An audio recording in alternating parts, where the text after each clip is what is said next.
They are dead, aren't they? Just turn on those. Yes, sir. That's what it looks like. Randy. Maggie's all are dead.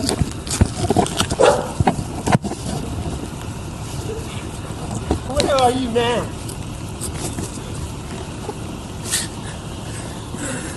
All right. Yeah, the police are here now. The police are here now. Hold for a minute. That's my brother. Okay. When was the last time you were here with them? Or talked to them or anything like that?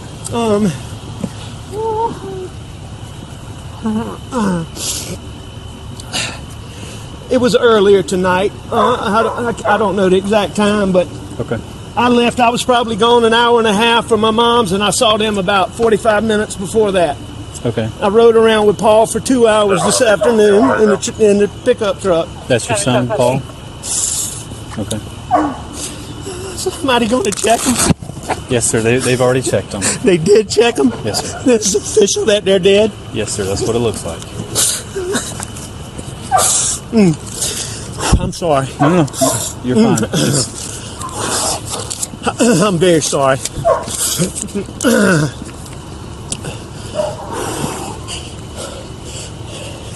Gotta call her parents. What's her name? Her name is Maggie Murdaugh. Margaret Brandstetter Murdaugh. How you doing? What's her birthday? 9/15/68. Okay. And what's your son's first name? You said Paul? Paul Terry Murdaugh. And what's his birthday? Jason, do you have anybody 4. coming through town that could stop and pick up that tent? I see lighting off in the distance. What are they covering them up? I got some getting dressed now, Sheriff. I'll have somebody stop and grab it. Tell them they don't have to do that. They don't need to. What if I told you that the most dangerous lies aren't the ones people tell you, but the ones they tell themselves? That a man can stand over the bodies of his wife and son, tears streaming down his face, voice breaking with what sounds like unbearable grief, and still be their killer? What if I told you that grief and guilt can look exactly the same, sound exactly the same, feel exactly the same to everyone watching, until you strip away everything but the facts? That sometimes the most believable person in the room is the one you should trust the least? This is the story of Alex Murdaugh, a man whose family name controlled justice in South Carolina for nearly a century. A dynasty built on power, influence, and the unshakable belief that some people exist above the rules that govern everyone else. This is a story where tears mean nothing, where power that seemed eternal crumbles in a single courtroom, where the truth was hidden not in shadows or elaborate conspiracies, but in plain sight, waiting for someone to actually look closely enough to see it. Before we dive into one of the most chilling and psychologically complex cases in American legal history, if you're fascinated by stories that challenge everything you think you know about truth, justice, human nature, and the masks people were even to themselves, hit that subscribe button and turn on notifications for Dark Trail Files. This is where we don't just tell you what happened. We show you how to see through what people want you to believe. We teach you to recognize the patterns, the tells, the subtle ways truth reveals itself even when someone is desperately trying to bury it. Because in this case, what Alex Murdaugh wanted you to believe almost worked. His performance was nearly flawless. His story almost held. Almost. Now, let's enter the world of the man who thought his name made him untouchable and discover what happens when untouchable meets immovable. June 7th, 2021, 10:07 p.m. A 911 call shatters the humid quiet of South Carolina's low country. The dispatcher's comm is met with panic. Alex Murdaugh's voice, trembling and desperate, cracks through the line. I need the police and an ambulance immediately. My wife and child have been shot badly. The words tumble out in what sounds like authentic shock. He's at the family's hunting estate in Island Ton, a 1,770-acre property known as Moselle. His wife Maggie, 52. His son Paul, 22. Both dead near the dog kennels. Multiple gunshot wounds. 2 different weapons.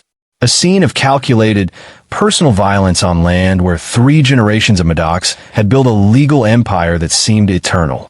For 87 years, the Murdaugh name meant power in South Carolina's 14th Judicial Circuit. Not influence, not connections, power. Real, tangible, institutional power. Alex's great-grandfather, Randolph Murdaugh Sr., was elected solicitor in 1920. His grandfather and father followed, each controlling prosecutions across 5 counties, spanning nearly 9 decades of unbroken family rule. They decided who faced justice and who didn't. They shaped the legal landscape of the Lowcountry like landowners shape fields. They didn't just practice law, they were the law. And Alec, though he never became solicitor himself, had inherited something perhaps more valuable, the absolute certainty that came with that name. He ran a successful personal injury law firm. He lived on a sprawling estate.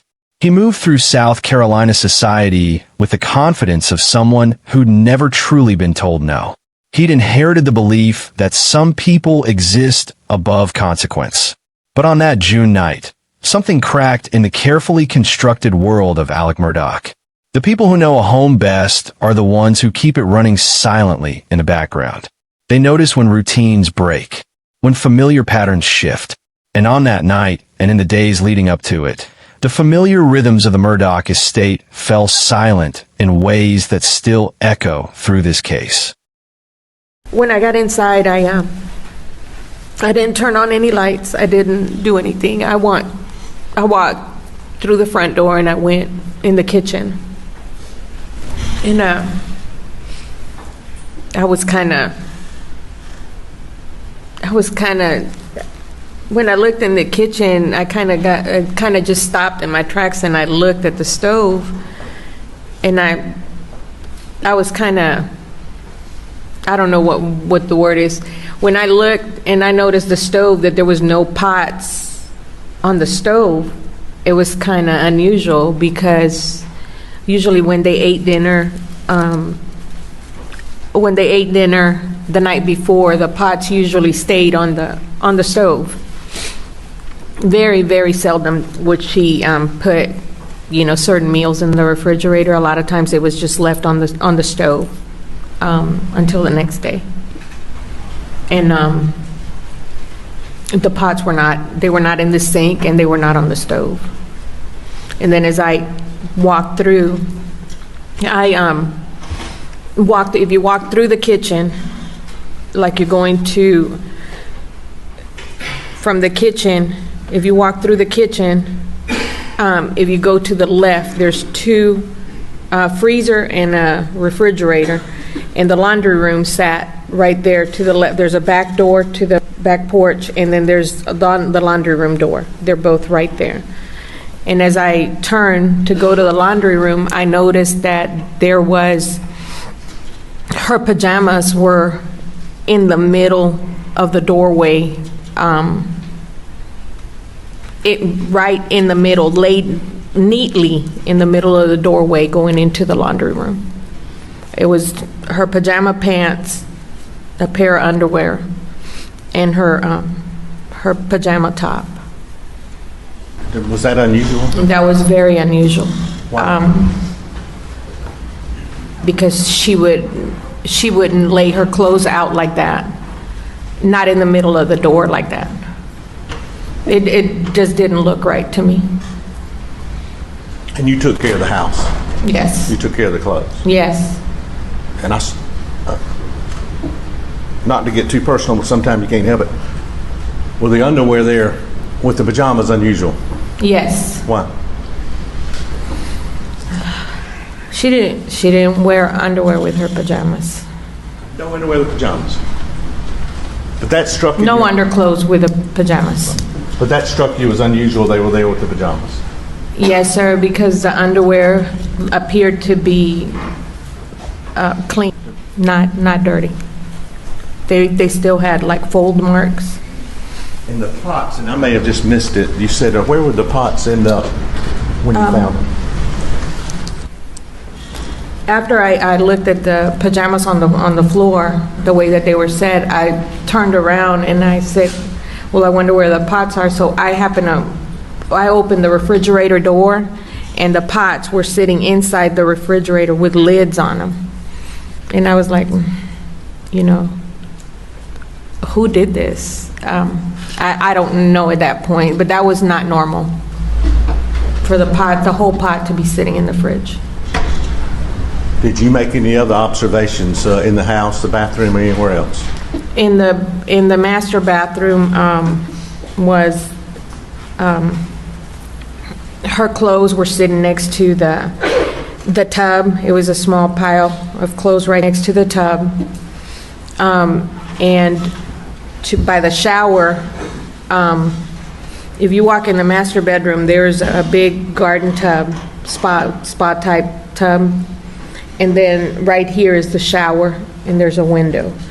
On the floor next to the shower was a slight puddle of water, a towel, and a pair of khaki pants. And then as I went to the left to see if there was anything else that was out, I looked in the closet, and in the closet was a white damp towel on the floor. It appeared that a t-shirt had fallen off of the stack of t-shirts that were on top of the shelf right there in the closet. It was laying on the floor next to the towel. When you took care of the home, was that, tell us how the clothes were laid out, the shirts, the shorts, were you saying up on a shelf, or the shirts, how were they? In the closet, there was a shelf. There was some shelves, smaller shelves right here, and then there was some long ones. Maggie used to keep her clothes on these. And then there was a shorter one, kind of like little box looking, you know, up. Alex used to keep his clothes, his belts and stuff in that. And then on top, there was also an area where he kept t-shirts. They were folded and they were kept on the shelf. The housekeeper's testimony revealed something unsettling, not dramatic or obvious, but deeply wrong in ways only someone who lived the routine could recognize. Not what she saw, but what was absent. The normal sounds that mark a home's life. A house that should have been alive with the ordinary friction of family life felt wrong hours before anyone discovered why. In investigations, what's missing often tells more truth than what's present. She described Alex's behavior in the days after the murders. How he paced. How he seemed focused on controlling certain narratives. How he mentioned specific details about what he was wearing that day. Unprompted, as if establishing facts no one had questioned yet. Maggie Murdaugh had driven to meet her husband at their hunting lodge that evening. Earlier that day, she'd texted a friend something that would become one of the most haunting pieces of evidence in the case. She said Alex sounded fishy on the phone, that he was up to something. Those words, sent hours before her death, weren't dramatic or fearful. They were the recognition of someone who'd lived with Alec long enough to know when something was off. Just a feeling. The kind of awareness that comes from years of reading someone's patterns. She parked her car at the main house, then walked to the dog kennels where her son Paul was waiting. Neither of them would walk back. Paul died first, the evidence suggests. Multiple shotgun blasts. One shot to his left shoulder that tore through his neck and exited his skull. The violence was personal, intimate, rage-filled, but contained within what appeared to be a plan. This wasn't someone shooting from a distance in panic. The shooter stood within feet of him. The pattern of wounds suggests Paul may have been trying to shield his mother when he was hit. Maggie was shot with an assault rifle. Multiple times. Chest and back. The forensics indicated she tried to run. Not far. Just a few steps. Someone stood over her as she fell. Someone fired repeatedly. The crime scene told a story of rage contained within calculation. This wasn't random violence. This wasn't a stranger. This was personal in ways that made even experienced investigators uncomfortable. Watch how a man who made his living crafting narratives in courtrooms handles questions when he becomes the subject. Listen not just to what he says, but how his certainty never wavers. How his story stays clean and consistent. how he performs the role of devastated husband and father with the skill of someone who understands exactly what grief is supposed to look like. I hate to have to do this. I understand. Yeah. I totally understand. Yeah. So you don't have any problem with it. So, just start at the top, take your time. Like when I came back here, I mean, I pulled up and I could see him, and you know, I knew something was bad. I ran out. I knew it was really bad. My boy over there, I could see it was.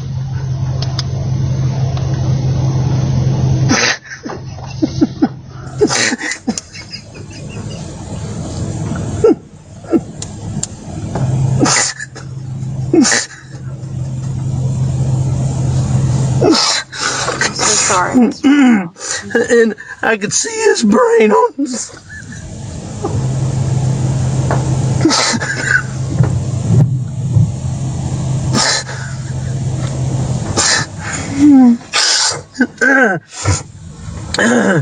And I ran over to Maggie, and actually, I think I tried to turn Paul over first. You know, I tried to turn him over, and I don't know, I figured it out.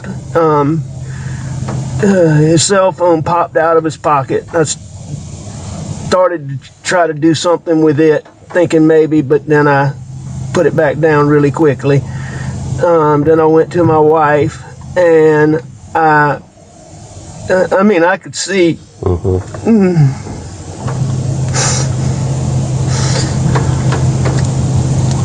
Did you touch Maggie at all? I did. I touched them both. Okay. I tried to take, I tried to do it as limited as possible, but I tried to take their pulse on both of them. And, you know, I called 911 pretty much right away, and she was very good.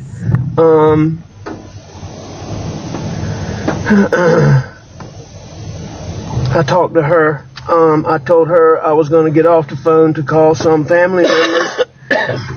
I did that.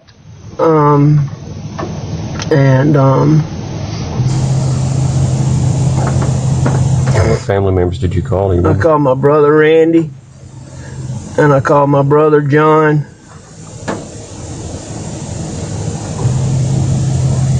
And I tried to call a little boy, real good friend that's right around the corner from here, but I didn't get him. Okay.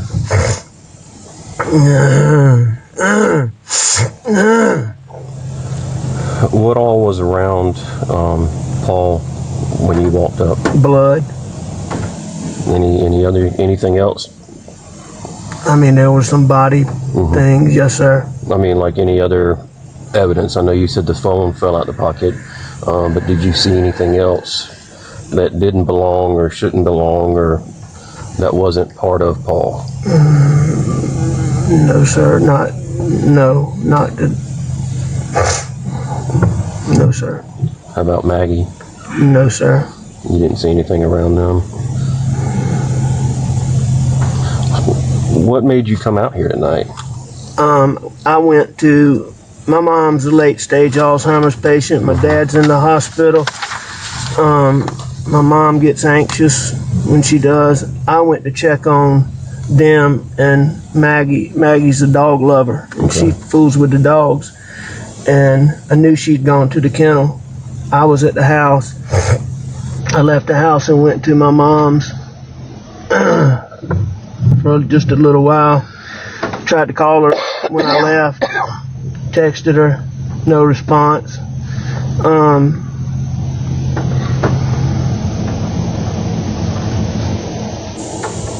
When I got back to the house was obviously nobody was in there, so I figured they're still up here fooling around. Paul was gonna be getting set up to plant. Our sunflower seeds got sprayed and died, and he was refiguring to plant the sunflower seeds. So I came back up here and I drove up and saw and called.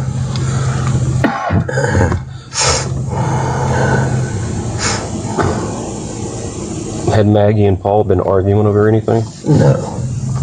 What was their relationship like? Wonderful. Wonderful. How about yours and Maggie's? Wonderful. I mean, I'm sure we had little things here and there, but we had a wonderful marriage, wonderful relationship. And yours and Paul's relationship? As good as it could be. How old was Paul? 22. Okay. You know his date of birth?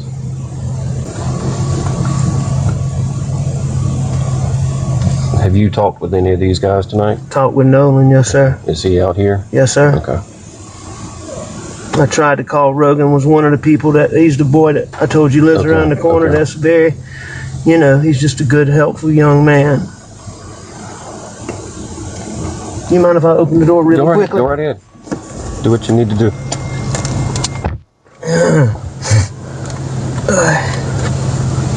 So is there anybody that you can think of that we need to talk to tonight?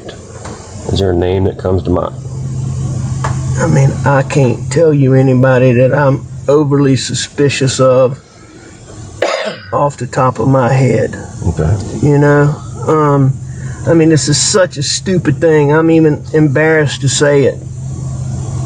But it just didn't make any sense. I just hired a guy out here, and he wasn't cutting the mustard, but I hadn't told him this yet. Paul's been working with him a lot. He killed the sunflower seeds in our dove field just recently, which is why Paul was here doing this. He told Paul a story the other day about how when he was in high school, he got in a fight with some black guys. And the FBI undercover team observed him fighting those guys and put him on an undercover team with 3 Navy SEALs. And their job was to kill radical Black Panthers. And they did that from Myrtle Beach to Savannah. Now, I really don't think this guy, is probably the person, but that's just so friggin'. Yeah, that's kind of far-fetched story. It's weird. But he was off today. Okay. He took his daddy to the doctor. What's his name? CB Rowe. R-O-W-E? Yeah, and I sent him a message to text me earlier today about the sunflowers, and he called me back when I was on the way to my mom's house. Did you talk to him at that time? Briefly, I was on the phone with a lawyer friend of mine named Chris Wilson from Bamberg, so I told him I'd call him back tomorrow, see him in the morning. When you briefly talked to Mr. Rowe, what was his demeanor or attitude? Or I mean, it seemed normal. I mean, I asked him about the sunflowers, and so, I'm sure he's a little bit. Where does he live? I don't exactly know. Somewhere in in Bronson. Okay. Do you have his phone number? I do. You got it with you, or closer? I do. Last week, my son Paul actually,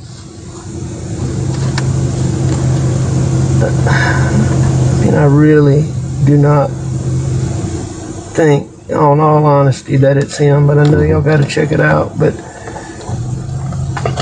Paul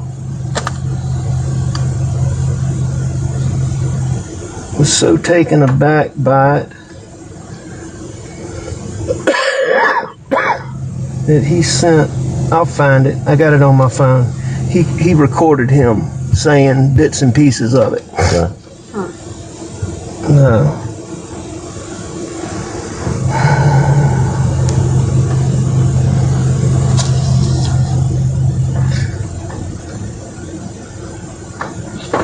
But for all his weirdness, I do think they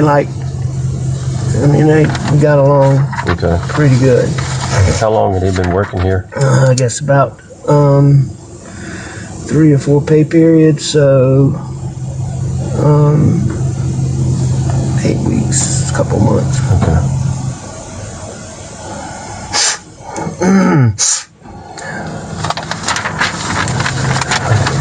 Going back to the boat incident,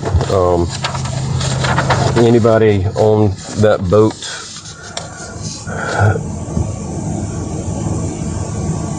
really have a hard-on for Paul that you would think would come after him, or know of any direct threats from people on the boat? I don't know of any direct threats between any of the people on the boat specifically, but I do think there's been a small amount of yip-yap between a couple of them, but not recently. Okay.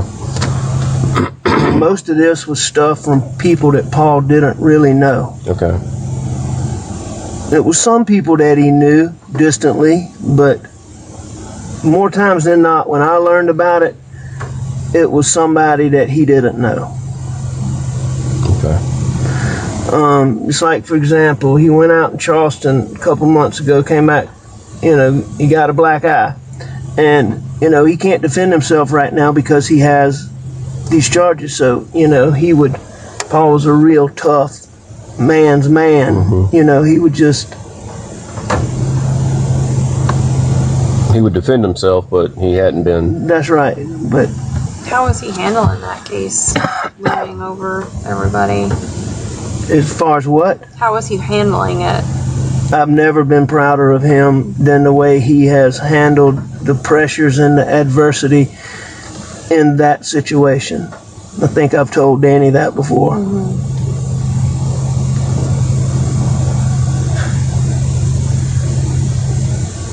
I mean, Paul is a wonderful, wonderful, wonderful kid. He can do almost anything. He gets along with almost anybody. Do y'all store any weapons out here? We don't store them, but they're frequently out here. Mm-hmm. I need to find out if there were any out here, because I know there was a shotgun. There was a 12-gauge shotgun out here. I'll have to find out exactly when that was. I think it got put up, but I'm not positive. What did that shotgun look like? It was a camouflage. I want to say it was a Benelli or maybe a Beretta. I can't remember which brand it is.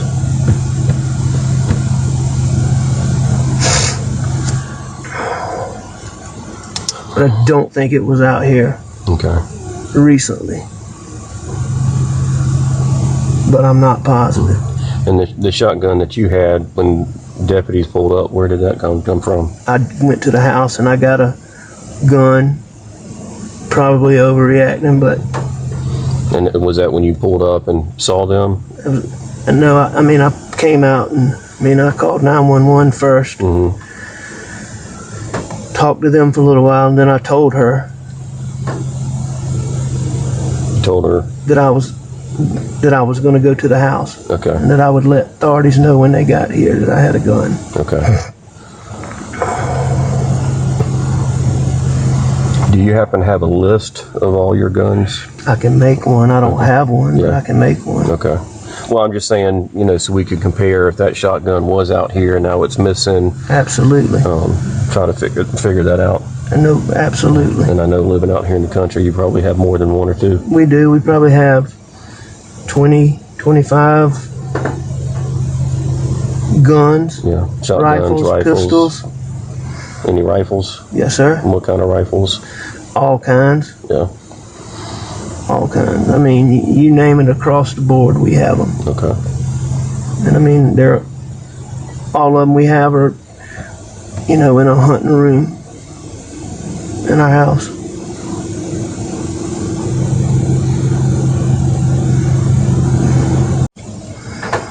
Laura, you got anything? This one's hard, but when you first saw Paul, you said you tried to flip him over. Was he laying on his back or on his stomach? Just like he is. Just like he is. So you weren't able to move him. Okay. No, ma'am. Okay. And did he help Maggie a lot out here with the animals? He helped everybody with everything. Okay, so it was kind of routine for him to be out here as well in the evening? this place is his absolute passion. Okay.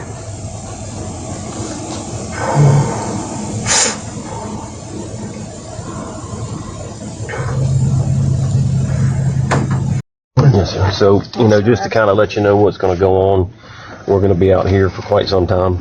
The coroner will take custody of Paul and Maggie. Can I answer that? Yeah, go ahead. Yeah. What?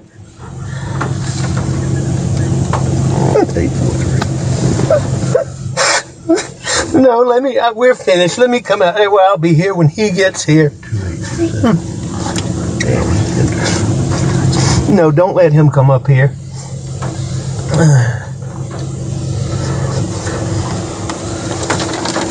Okay, yeah. I think we're about done. All right, thank you. So, I'm sorry. Buster, get in here. Okay. Yes, sir. I dropped my card. We'll get you one. Sorry. I'll get you one. Here you go. Thank you. So the coroner will come over and talk to you. They'll do the autopsy and everything, and then go from there. Thank you. But we'll come to you before we leave. Thank you very much. Yes. Thank you, Miss Rutland. Yes, sir. Thank you very much. From the first moment, Alex Murdaugh had his story ready. Not rough or confused, but ready, polished. He wasn't there when they died. He'd been visiting his mother, who suffered from dementia, at her home in Alameda. He'd found the bodies when he returned. He'd called 911 immediately. His voice cracked with appropriate emotion at the right moments. His story was clean, simple, defensible. No contradictions. No strange gaps. But here's what experienced investigators know. The cleanest stories are often the most rehearsed. Real trauma creates messy narratives. People forget things. They remember details out of order. But Alex's story from minute one was too perfect, too consistent, too ready. He had a theory about who'd done this. He told police the murders must be connected to a boat crash from 2 years earlier. In February 2019, Paul Murdaugh, then 19 years old, drunk and reckless behind the wheel of his father's boat, had crashed into a bridge piling. The boat carried 6 young people. 5 survived. 19-year-old Mallory Beach was thrown into the water and didn't resurface. Her body was found 7 days later. Paul faced 3 felony charges, but he was a Murdaugh. Many believed the family name would protect him. Alex suggested someone seeking revenge for Mallory's death had come for his family. It was compelling. It directed attention away from the Murdaugh family's internal secrets toward external enemies, making Alec a victim rather than a suspect. For months, as investigators worked the case, that narrative held. Until it didn't. There's a phrase investigators use. Would never versus did not. Listen carefully to how people defend themselves when accused of terrible things. A truly innocent person states simple, direct facts. I didn't do this. I wasn't there. But someone performing innocence uses different language. I would never hurt them. I could never do something like that. They appeal to identity rather than action. They want you to believe in who they claim to be, rather than confront what they actually did or didn't do. Here, in his own words, under oath, with everything at stake, Alex Murdaugh defended himself. Not with alibis that can be checked or evidence that can be verified, but with the force of his own belief in the story he's telling. Listen to the construction of every sentence. One more thing, JJ, going back, I do want to tell you as to how close I feel to you. My wife loved you, and you are absolutely right about everything you said, but you are dead wrong about one thing, and I would never hurt Maggie, and I would never hurt Paul. And it is important to me that you know that. Because she did love you. And I hope you know that. And I hope you know that I mean what I say here today. I would never hurt Maggie, and I would never hurt my son, Paul. That's what Alex Murdaugh said under oath, voice thick with emotion, eyes locked on the jury. Nah, I didn't hurt them, but I would never. He's not asking you to examine facts. He's asking you to trust his character. But capability isn't about who we think we are. It's about what we're willing to do when we're cornered. Because while Alex Murdaugh was grieving in public, another story was unraveling in private. Financial crimes that stretched back years. Theft on a massive scale. Millions of dollars stolen from vulnerable clients who trusted him to get them justice after suffering catastrophic injuries or losing loved ones. Alex had been stealing from these people. Settlements meant for families destroyed by tragedy, diverted into his accounts. He stole from his own law firm, and all of it fed an opioid addiction that had spiraled out of control. By June 2021, multiple investigations were closing in. The boat crash lawsuit threatened to expose his finances. Victims of his theft were asking pointed questions. The walls were closing in from multiple directions simultaneously. And for a man who'd spent his entire life believing he was above accountability, the prospect of exposure was intolerable. On September 4th, 2021, 3 months after Maggie and Paul's deaths, Alex called 911 again. He'd been shot in the head on the side of the road. Another tragedy striking the suffering Murdaugh family. Except, within days, the story fell apart. Alex admitted he'd arranged the shooting himself. He'd paid a man named Curtis Edward Smith to kill him, so his surviving son Buster could collect $10 million in life insurance. The shooting was staged, superficial, desperate. Think about that. The man who claimed he would never hurt his family had just tried to orchestrate his own death for insurance money. Denial, when sustained long enough, stops being a defense and becomes something else entirely. A refusal to accept reality itself. Watch as Alex Murdaugh rejects not just accusations, but the weight of evidence. I'm Alex Murdaugh, Murdaugh. Good morning.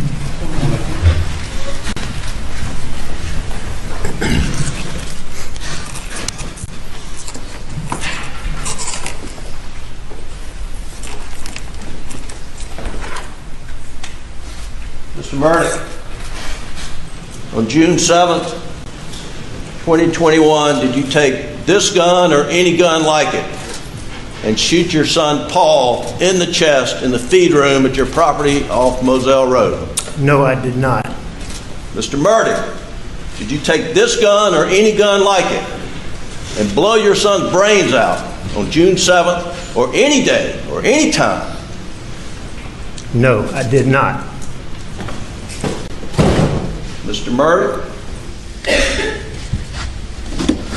if you take a 300 blackout, such as this, and fire it into your wife Maggie's leg, torso, or any part of her body? No, I did not. Did you shoot a 300 blackout into her head, causing her death?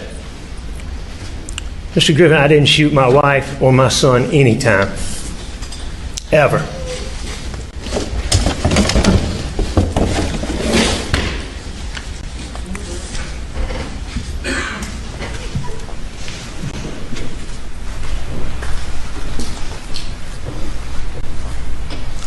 Mr. Murdaugh, is that you on the kennel video at 8:44 p.m. on June 7th, the night Maggie and Paul were murdered? It is.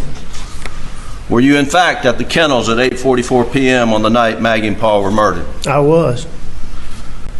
Did you lie to Sled Agent Owen and Deputy Laura Rutland on the night of June 7th and told them that you stayed at the house after dinner? I did lie to them. Did you lie to Agent Owen and Agent Croft on the follow-up interview on June 10th that the last time you saw Maggie and Paul was at dinner? I did lie to them. And in the interview of August 11th, did you tell Agent Owen and Agent Croft, did you lie to them by telling them that you were not down at the kennels on that night? Yes.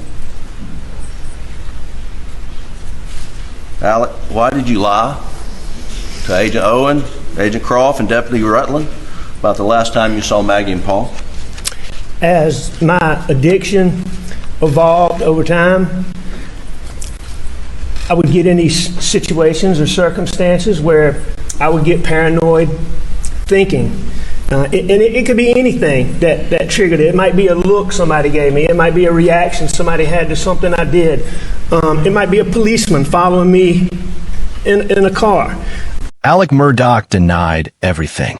The theft, the staged suicide, the murders. Even when presented with irrefutable evidence, his denials never wavered. To investigators, this revealed something crucial. Alex wasn't just lying to them. He convinced himself of his own narratives. This is what makes certain kinds of people dangerous. Not anger or violence, but the absolute certainty that their version of reality should override everyone else's. But truth doesn't bend to confidence. And in February 2023, Alex carefully maintained narratives collided with something immovable: forensic science. This is the moment emotion stops working. When calm expertise dismantles dramatic theories without raising its voice. Watch how science doesn't argue or appeal to sympathy. It simply presents what is, and what is becomes undeniable. You had an opportunity to hear the defense's theory on how Paul was shot, correct? Yes, sir, I did. I would like to demonstrate that with you right now. Yes, sir. Can you walk us through the defense's theory as you understood it to be? Yes, sir, I can. Your Honor, for purposes of this demonstration, I don't know if the court would allow it, but it'd be nice if we could open this door. I want to make sure that there's security here, but if we could have that door open just for a minute or two. Can you open that door? Yes, sir. Thank you, Your Honor.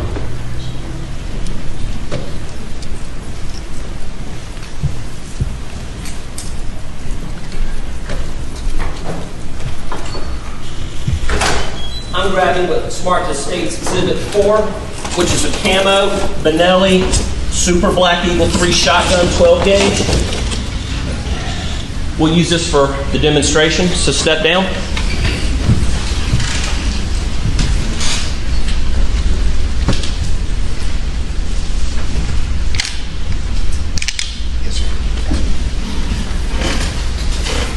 Now, is this door the same width as the feed room door? It's a couple inches wider than the feed room door. And of course, the feed room door doesn't have this, it's inset, correct? That is correct. So this is not exactly a replication of what happened at the feed room door, correct? No, sir, it's not. The door swings the same direction, though. Now, you have given me permission. I'm very careful about muzzle velocity. Muzzle awareness. But you have given me permission to point this at you, correct? I have. Okay. You actually asked me to, correct? Yes, sir, I did. All right. So go in there and stand a couple of feet back. It doesn't have to be 5 feet. But you have since testified that Paul was 5 feet inside the feed room, correct? Can we demonstrate the first shot out here? I am. I believe they... All right, stand back a little bit because you got to stumble toward me. Yes, sir. So I'm going to point like I'm pointing at you. Yes, sir. Paul is shot. Where's the shooter approximately outside the door? The breech face or the ejection port of the shotgun is just past the door frame. Okay, Paul has just been shot. Yes, sir. And in the defense's theory, you tell me what to do, and you act this out, and I'm going to do what you tell me to do based on the defense's theory of the case. The defense agreed with the assessment that Paul stood there for a moment, bleeding down his injured left arm, and he slowly walked toward the door. Okay, and what does the shooter do? The shooter's coming in the door. And then what does the shooter do? He shoots Paul in the back of the head after he passes him. Okay, and then shoots Paul in the back of the head like this, and where does the blood spatter go? The blood spatter, the pellet defects, and one that I didn't know about that the expert collected was in the door frame at the top of the door. Now I understand this is a little different than the feed room door. That's the best we can do. So what did you find odd about the theory, first of all? I think the theory is preposterous, in my opinion. Can you walk me through why you think it's preposterous? Absolutely. Number one, that dry lock number 2 shot shell fires a projectile at 1,450 feet per second once it leaves the muzzle of that weapon. As was mentioned, that's a millisecond. That's fast. To think that the pressure from flesh and bone will cause that pellet, those steel pellets now, we're not talking about lead. Lead's a little bit more giving. Lead is malleable. It will crush or flatten. We're talking about steel, BB pellets.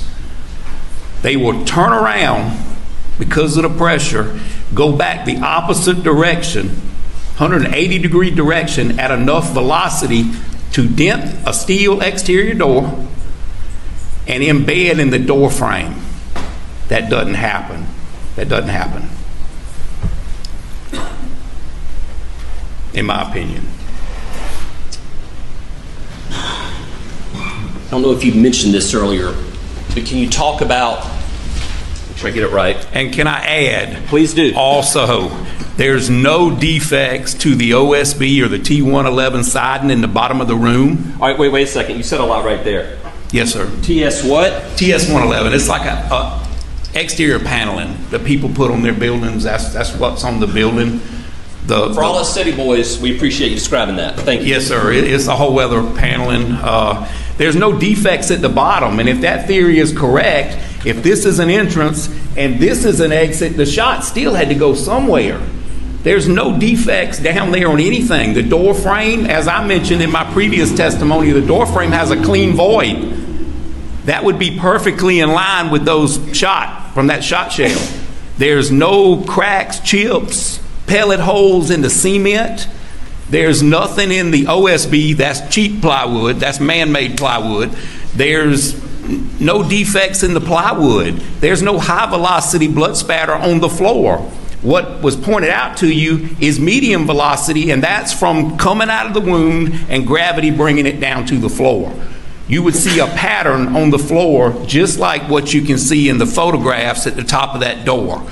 None of that's there. So I have to look at the science, and I have to look at inertia, and I have to look at that shot shell and how fast that shell is propelled out of that barrel, and I know that it can't turn around 180 degrees and go back the other direction. It's not like blood and tissue. We're talking about steel pellet. Dr. Kenny Kinsey stepped into the courtroom as the prosecution's forensic expert, and everything changed. Kinsey wasn't flashy. He didn't perform for the cameras. He simply explained what the evidence showed, methodically dismantling every theory Alex Murdaugh's defense had constructed. The defense had claimed 2 shooters committed the murders. Kinsey demonstrated why that was what he called preposterous. Both weapons used were tied to the Murdaugh family. Contract killers don't arrive at a remote location, randomly find 2 different guns, and decide to use both. The simplest explanation was that one person used 2 weapons, someone who had access to both. The defense had also claimed the shooter who killed Paul had to be between 5 feet 2 inches and 5 feet 4 inches tall. Since Alex stood 6 feet 4 inches, this seemed to rule him out. Kinsey explained why that analysis was fundamentally flawed. The defense expert's analysis ignored critical variables: the shooter's stance, whether they were crouching, how they were positioned. A tall person committing murder doesn't stand at full height. Kinsey showed the jury how someone 6 feet 4 inches could easily create the exact trajectory the defense claimed was impossible. But Kinsey's most devastating testimony wasn't about trajectories or weapons. It was about time, about human behavior. After discovering his wife and son dead, Alex Murdaugh called 911 at 10:07 p.m. Emergency responders arrived. Alex's brothers arrived, but Alex didn't call his surviving son Buster until 42 minutes after finding the bodies. Think about that. If you found your family murdered, if you genuinely feared a killer might still be nearby, if you had another child somewhere who might be in danger, how long would it take you to call them? Seconds? Minutes at most? You make sure they knew to be careful. That call would be instinctive, immediate, unless you already knew there was no danger. Unless you knew exactly what had happened, because you made it happen. Kinsey also identified something investigators had missed. There was a mark on Maggie's calf. He identified it as a tire tread matching the family's ATV. After Maggie fell, someone moved the ATV over her body. Someone who had access to the property, who knew where it was kept, who felt comfortable using it at a crime scene. Science doesn't argue with emotion. It simply presents what is. And what the science showed was a crime scene that only made sense if the killer was Alex Murdaugh. Alex Murdaugh's entire defense, the foundation of every argument his attorneys made, rested on one essential claim. He wasn't at the dog kennels when Maggie and Paul were killed. He was at the house. He never went down to where they were. The last time he saw them was earlier in the day.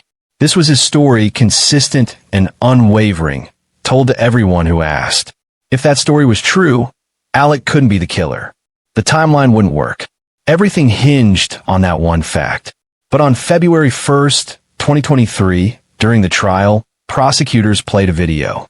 Paul had recorded it on his phone at 8:45 p.m., less than 5 minutes before he and his mother were killed. The video showed their dog, Bubba. Paul's voice talking to the dog. The sound of the kennels in the background. And then, clear enough for everyone in that courtroom to hear, another voice. Alex's voice. At the kennels. At the exact time and place he swore he never was. The video plays in the courtroom. Alex Murdaugh's alibi shatters in real time. Watch what happens. Watch the tears. Watch the emotion. But ask yourself, are these tears of grief? Or are these tears of a man watching his carefully constructed lies collapse? Emotion without context is just performance. Only the facts give meaning to what you see. Large amount of blood around each of them, as well as brain matter. Did you ultimately have a conversation with Mr. Murdaugh when you were out there? I did. And do you see him here in the courtroom today, the person that you talked to? I do. And can you point him out to the jury, please? Yes, sir. He's right there, wearing a dark blue or black jacket. Your Honor, can the record reflect that he's identified Mr. Murdaugh? It does. When you ultimately approached Mr. Murdaugh, what's the first thing that you did? The first thing I did was ensure that he did not have any weapons on him. That's standard procedure for arriving on a scene like that. Any kind of weapons that are anywhere on the scene, I want to be aware of just so I can know whether they're there or not, and if they are there, who has access to them at any point. And that's for my safety as well as other responding officers and for anyone else that's on scene. Did Mr. Murdaugh give you any possible explanation for this when you approached him? His immediate reaction was to start telling me about an incident that had happened with his son. Alex Murdaugh broke down sobbing as his own voice played from Paul's phone. His shoulders shook. Tears streamed down his cheeks. The jury watched. The courtroom watched. The world watched. But this time, the tears meant nothing. Because everyone now knew with absolute certainty that Alex Murdaugh had lied. For nearly 2 years, he'd said he wasn't there. He'd looked investigators in the eye and lied. He'd stood in courtrooms and lied. He told his family he wasn't there. And now, his own voice proved it was false. On the witness stand, knowing he had no choice, Alex admitted he'd lied. He blamed paranoid thinking from his opioid addiction. He said he panicked after finding the bodies. He wanted the jury to see his lie as the confused action of an addict in crisis, not the calculated move of a murderer. But his explanation raised more questions than it answered. If you're innocent, you don't need to lie about being at the crime scene. If you're innocent, you tell the truth and trust that evidence will exonerate you. Innocent people don't maintain elaborate false alibis through years of investigation, through multiple interrogations, through sworn testimony. The video didn't just place Alex at the kennels. It destroyed his credibility entirely. Every denial, every tear, every claim of innocence now had to be reevaluated. If he'd lied about this, what else had he lied about? The answer, prosecutors argued, was everything. This wasn't just a murder trial. It was the collapse of a dynasty. It was the public dismantling of a family that had shaped South Carolina's legal system for nearly a century.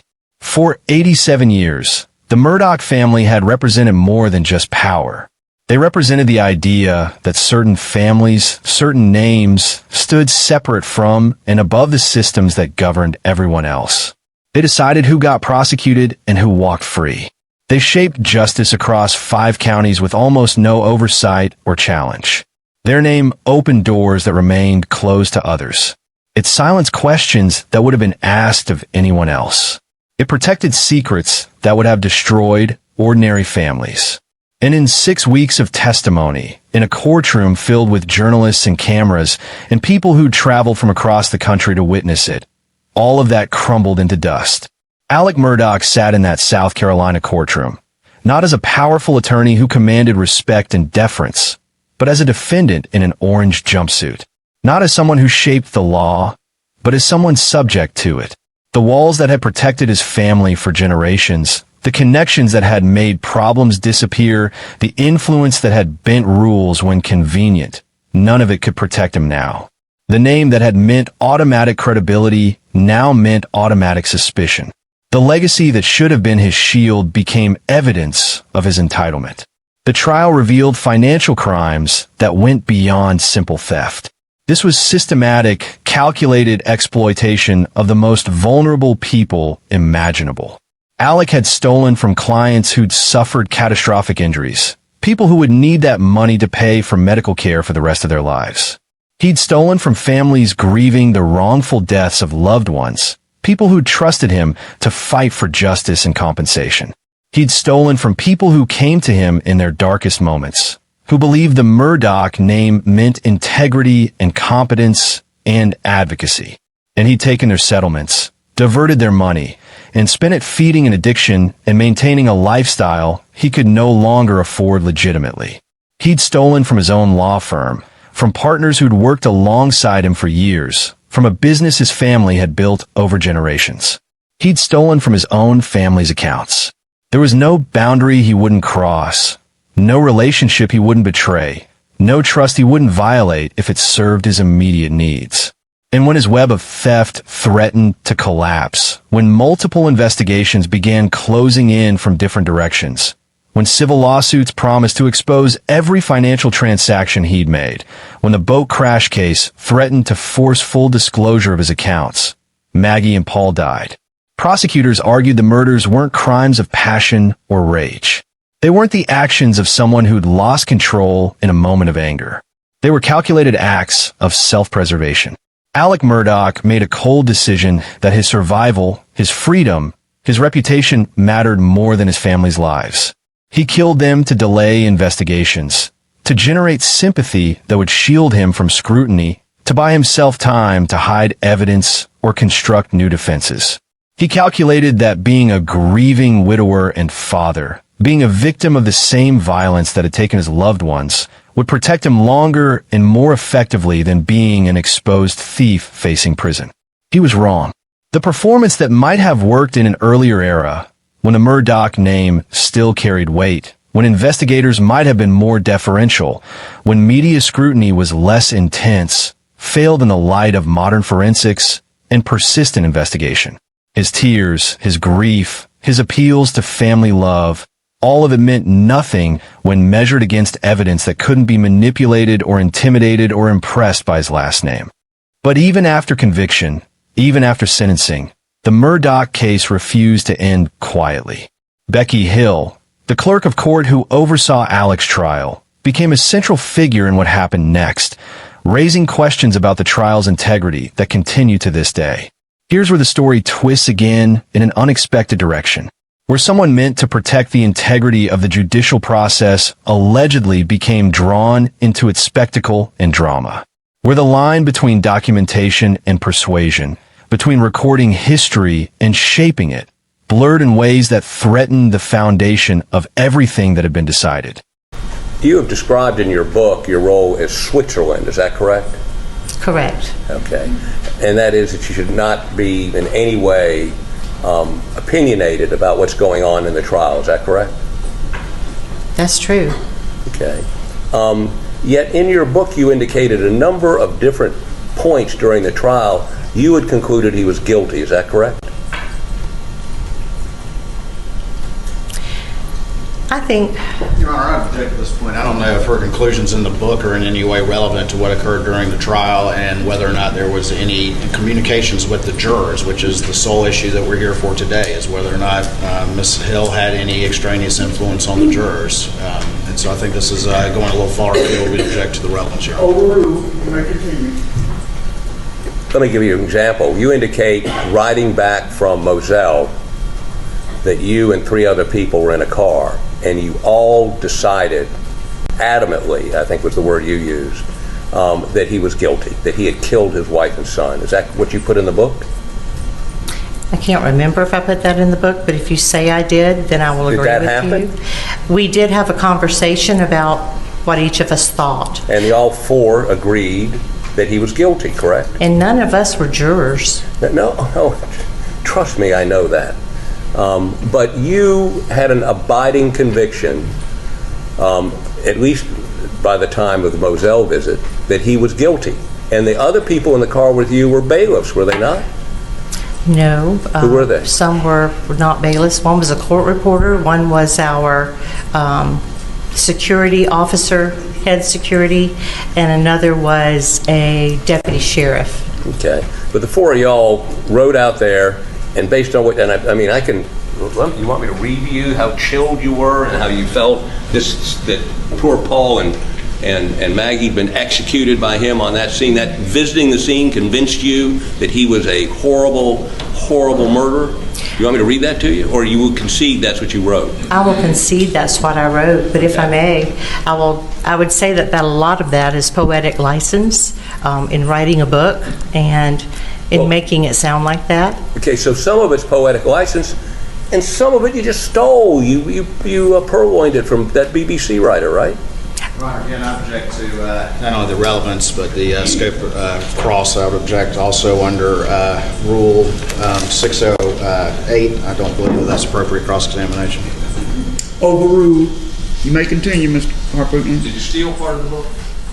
I did plagiarize, Okay, Mr. Harpootlian. that's stealing, isn't it? And it is, and for Okay. that I'm very sorry, and I have apologized. Okay. And that makes it okay?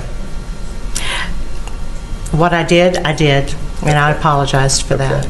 And part of the book is, you say, literary license, exaggeration? I wouldn't call it exaggeration. Okay. Now let me ask you this, is Switzerland, and this is, you're saying this is happening while you're supposed to be Switzerland, you decided the defendant's guilty, and if Ms. McElmeen says that it's going to make you more money if he's found guilty, don't you think it's reasonable to assume that you may have crossed the line from time to time? Your Honor, I object to the form of the question, assuming facts not in evidence. Overruled. Can you repeat that question one more time, I'm Mr. not going to repeat Harpootlian? it. Let me just move on to something else. Becky Hill wrote a book about the trial titled Behind the Doors of Justice, The Murdaugh Murders. In it, before his appeals process had even properly begun, she portrayed Alex Murdaugh as a monster, a horrific killer, someone whose guilt was beyond question. But Hill wasn't just an observer or a journalist documenting events. She was the clerk of court, a sworn official with specific responsibilities and ethical obligations. She managed the jury throughout the 6-week trial. She controlled access to evidence and exhibits. She was supposed to be neutral, impartial, a guardian of process rather than a participant in the drama. And her book raised immediate questions. How neutral had she really been during the trial? Had her plans for the book influenced her behavior? Had she tried to shape the outcome so she'd have a better story to sell? In May 2025, more than 2 years after the trial concluded, Hill was arrested and charged with obstruction of justice, perjury, and misconduct in office. The South Carolina Law Enforcement Division investigation, which had been quietly ongoing for months, revealed multiple violations of her position and her duty. Investigators found she'd shown sealed crime scene photographs to journalists during the trial, directly violating court orders designed to protect the integrity of the evidence. These weren't public photos. These were graphic images of Maggie and Paul's bodies that the judge had specifically ordered sealed to prevent their unauthorized distribution. But Hill, allegedly seeking to curry favor with media figures who might help promote her eventual book, showed them anyway. She violated the court's orders. She betrayed her position. She prioritized her own interests over the judicial process she was sworn to protect. She promoted her book using her official position and government resources. She'd used her office for Facebook Live events promoting the book. She'd allowed photographers into the courthouse, giving them access to spaces and moments that should have been kept private, all in exchange for publicity for her book. She'd taken bonuses meant for improving court operations and child support collection, nearly $12,000 that she diverted for her own use. And most damaging of all, multiple jurors reported that Hill had made comments during the trial that seemed designed to influence their verdict. 3 jurors or alternates told investigators that Hill had said things that appeared to be attempts to sway them toward a guilty verdict. Comments about the case. Comments about Alec. Comments that a neutral court official should never make to jurors who are supposed to base their decision solely on evidence presented in court. In January 2024, when Alec's defense team argued for a new trial based on jury tampering allegations, Hill was called to testify.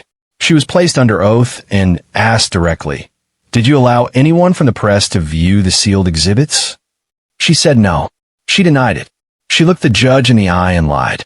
But investigators had found contrary evidence. They had testimony from a journalist who said Hill had shown them the sealed photos. They had details about when and where it happened. They had proof that Hill's testimony was false. And lying under oath, perjury, is a serious crime on its own, separate from whatever other misconduct she may have committed. In December 2025, facing overwhelming evidence, Hill pleaded guilty to 4 felony charges: obstruction of justice, perjury, and 2 counts of misconduct in office. At her plea hearing, she apologized. She said she took full responsibility. She acknowledged she'd let down the court, her community, the people who'd trusted her. But the damage was done. The question hanging over everything now is, did Hill's misconduct invalidate Alex Murdaugh's conviction? 3 jurors said she made inappropriate comments. 11 others said she behaved properly.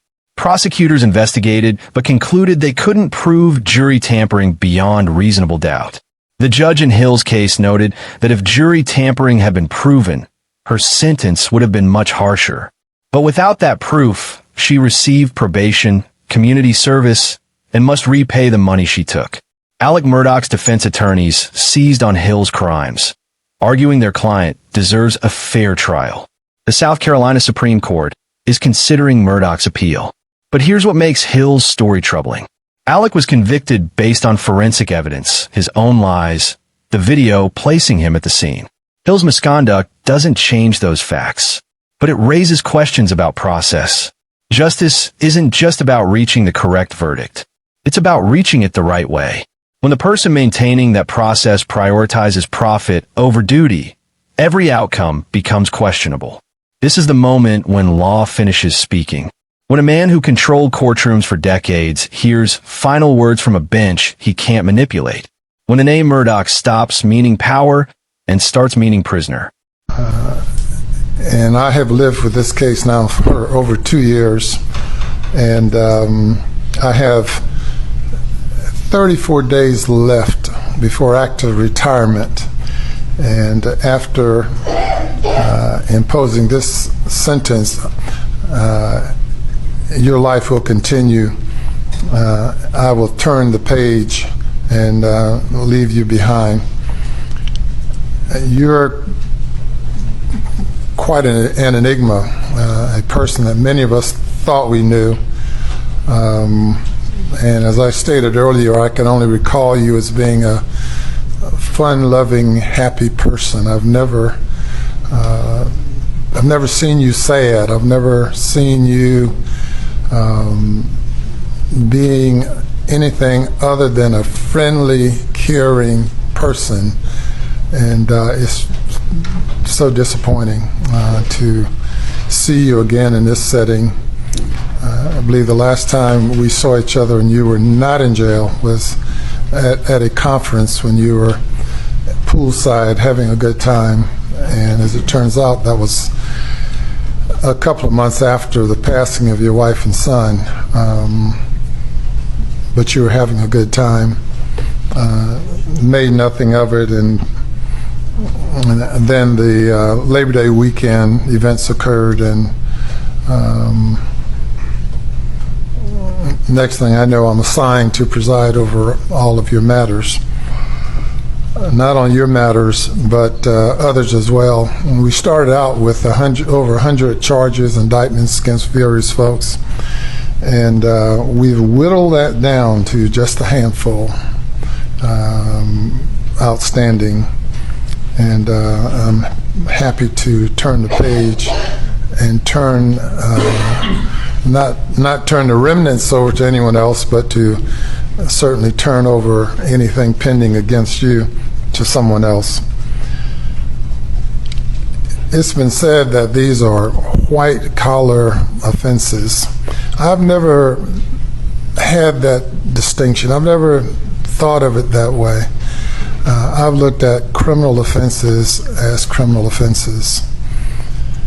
3 property crimes in South Carolina you can get 10 years in prison.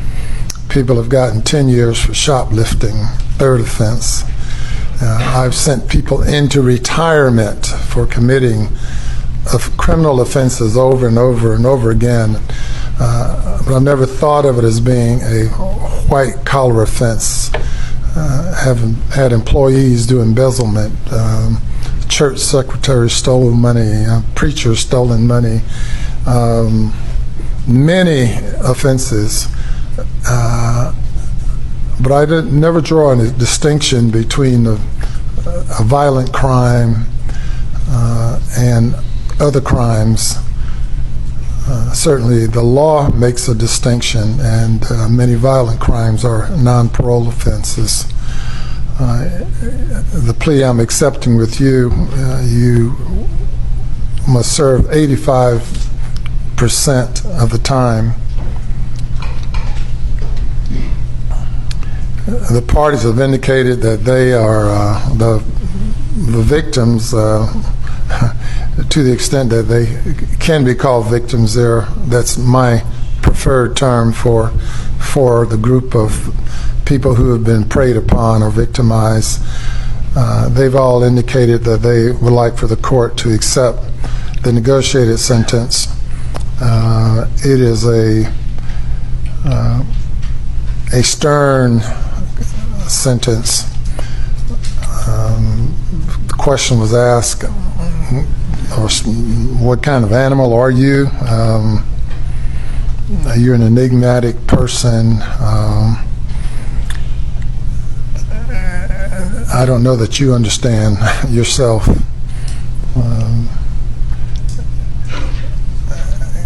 What comes to mind is a young man that I sentenced to death penalty for killing a police officer and setting his body on fire. And though personally I was opposed to capital punishment, he was sentenced to death.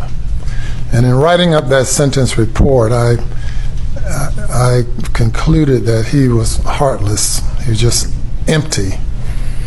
And when I see you and I listen to you and I reflect on all that I've seen since being appointed, assigned to these cases, you come closest to that young man.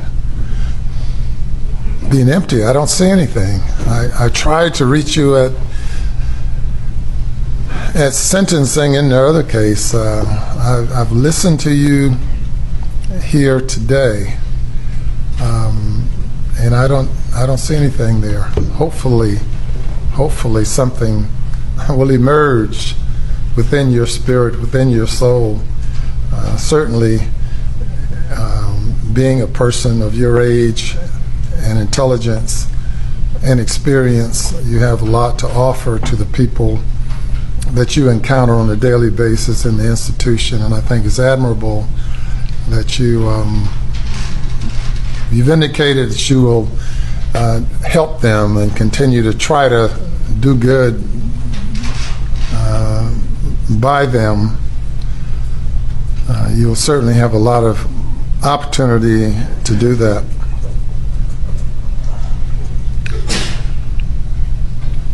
As we look at it, all of us, none of us are perfect. Many of us do things that we shouldn't do.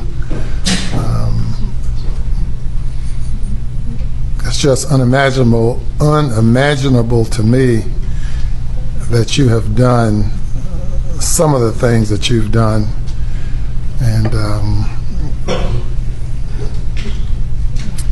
whether it's you or someone you become upon using drugs or through the process of just committing the crimes over and over the period of years. I don't know. I don't know. I don't even know who I'm speaking to now.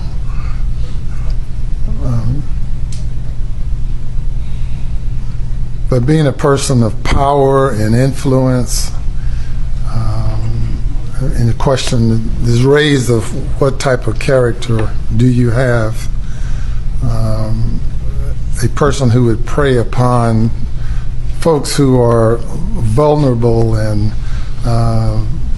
who are of a lower perceived estate than you, how you would prey upon those people who you say you love, and you'd capitalize on a disparity of what you have versus what they had and what they need and what they desired. You know, in my years, I know of no greater joy as a lawyer that I've had during my 47 years as a lawyer than the joy of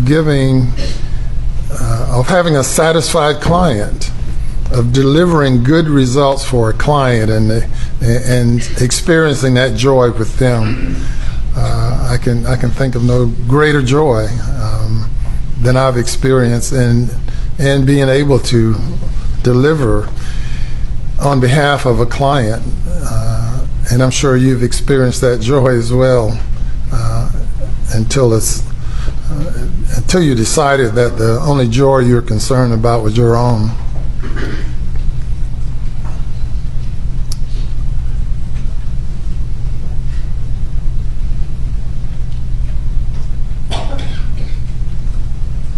I take no joy at all in imposing this sentence, but it is what it is. And you'll have to suffer the consequences of your acts, continue to suffer the consequences, and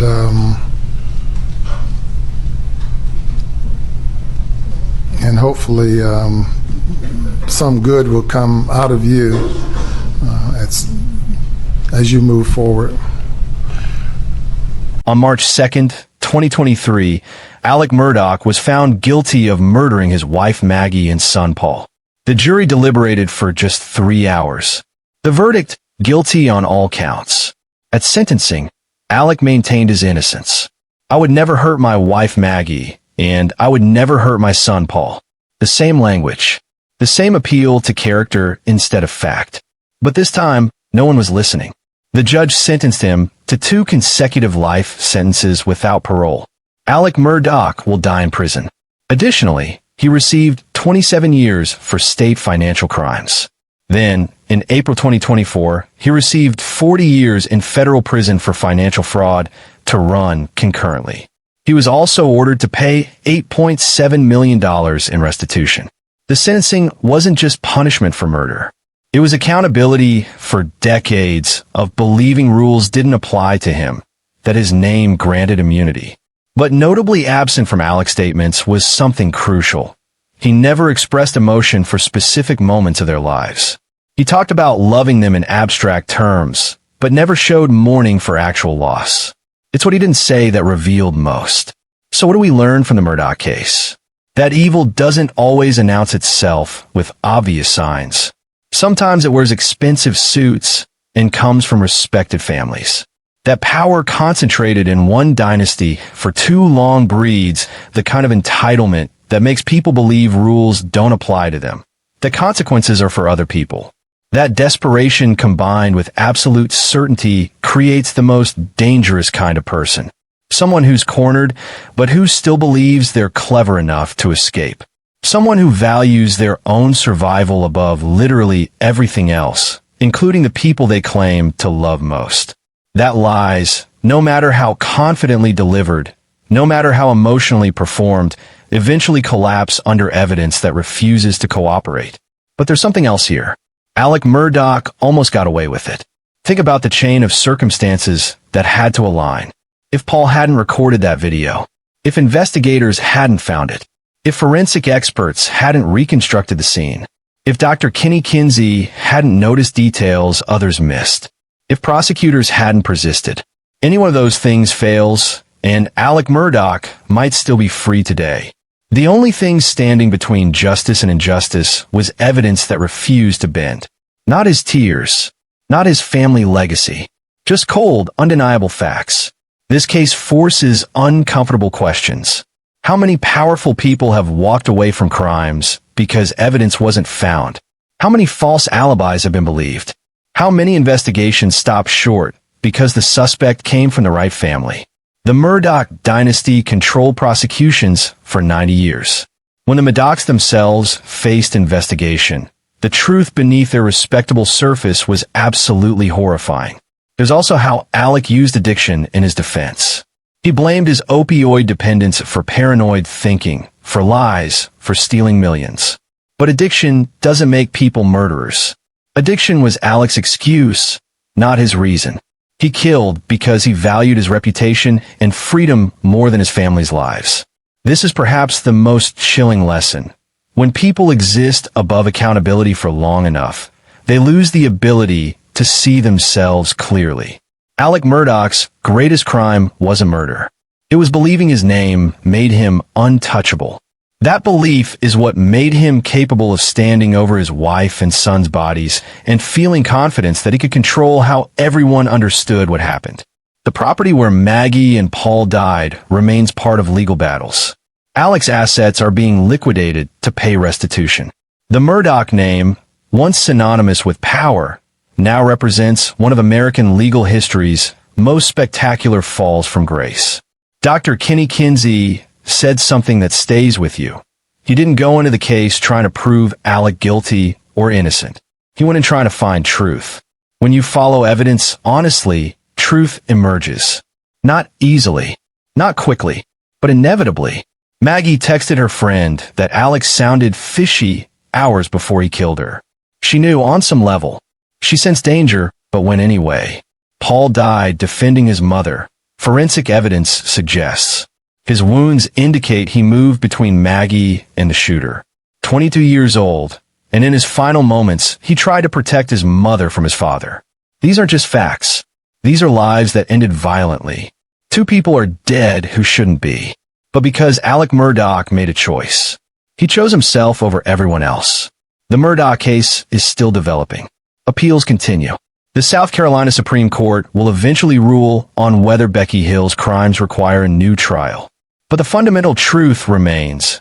Alex Murdaugh killed his wife and son. The evidence proves it. This is Dark Trail Files, where we follow evidence, not emotions. Where we question narratives, especially confident ones. If this case taught you to see through performance, to trust facts over feelings, to recognize that power without accountability breeds monsters, then you understand why channels like this matter. Subscribe. Share these stories.